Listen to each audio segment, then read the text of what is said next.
Deuteronomio Kapitulo 7. Ang utos na sakupin ang Canaan.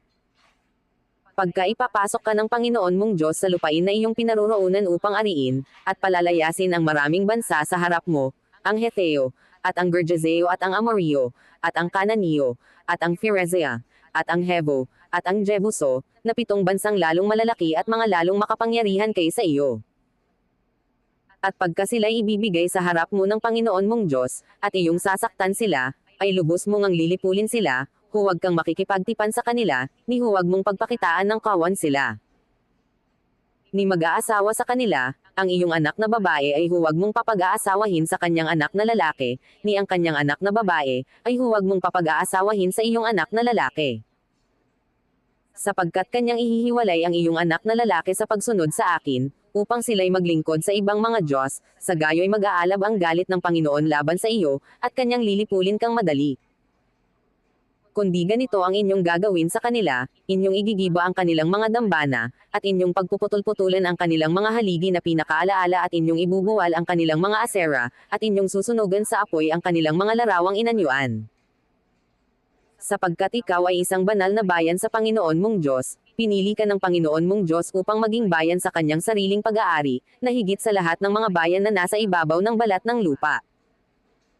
Hindi kayo inibig ng Panginoon, ni pinili kayo ng dahil sa kayo'y marami sa bilang kaysa alinmang bayan, sapagkat kayo ang pinakamaliit sa lahat ng mga bayan. Kundi dahil sa inibig kayo ng Panginoon, at dahil sa kanyang tinupad ang sumpa na kanyang isinumpa sa inyong mga magulang, ay inilabas kayo ng Panginoon sa pamamagitan ng makapangyarihang kamay at tinubos kayo sa bahay ng pagkaalipin, mula sa kamay ni Faraon na hari sa Ehipto. Talastasan mo nga, na ang Panginoon ninyong Diyos, ay siyang Diyos, ang tapat na Diyos, na nag-iingat ng tipan at naggagawad ng kagandahang loob sa mga umiibig sa Kanya, at tumutupad ng Kanyang mga utos, hanggang sa 1,000 salin ng lahi. At pinanghihigantihan sa kanilang mukha, ang mga napupuot sa kanya, upang lipulin, siya'y hindi magpapaliban doon sa napupuot sa kanya, kanyang panghihigantihan sa kanya ring mukha. Iyong ang iingatan ang utos, at ang mga palatuntunan, at ang mga kahatulan, na aking iniutos sa iyo sa araw na ito, na iyong ganapin. At mangyayari, na sapagkat iyong dininag ang mga kahatulang ito, at iyong tinutupad at iyong ginaganap, ay tutuparin sa iyo ng Panginoon mong Diyos ang tipan, at igagawad ang kagandahang loob, na kanyang isinumpa sa iyong mga magulang.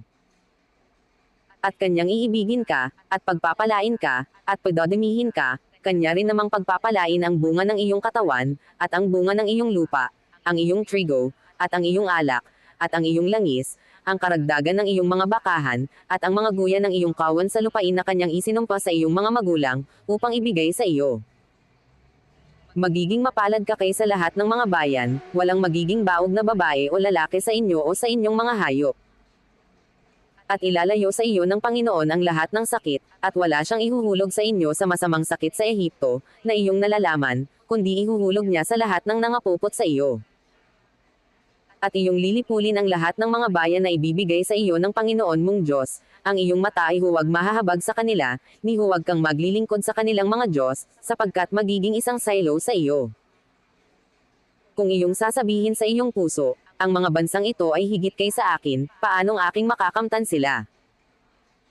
Huwag kang matatakot sa kanila, iyong aalalahanang mabuti ang ginawa ng Panginoon mong Diyos kay Faraon, at sa buong Ehipto.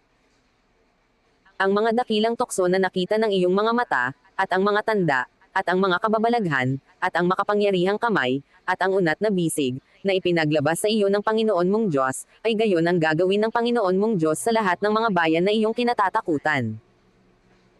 Bukod dito'y susuguin sa kanila ng Panginoon mong Diyos ang malaking putakti hanggang sa ang nanggaiiwan, at nangagtatago ay mamatay sa harap mo.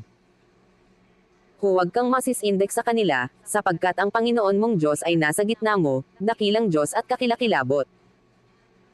At itataboy na unti-unti ng Panginoon mong Diyos ang mga bansang yaon sa harap mo, hindi mo malilipol silang paminsan, baka ang mga hayop sa parang ay kumapal sa iyo. Kundi ibibigay sila ng Panginoon mong Diyos sa harap mo, at pagtataglayan sila ng isang malaking kalituhan hanggang sa sila'y mga lipol. At kanyang ibibigay ang kanilang mga hari sa iyong kamay, at iyong papawiin ang kanilang pangalan sa silong ng langit, walang lalaking makatatayo doon sa harap mo, hanggang sa iyong malipol sila.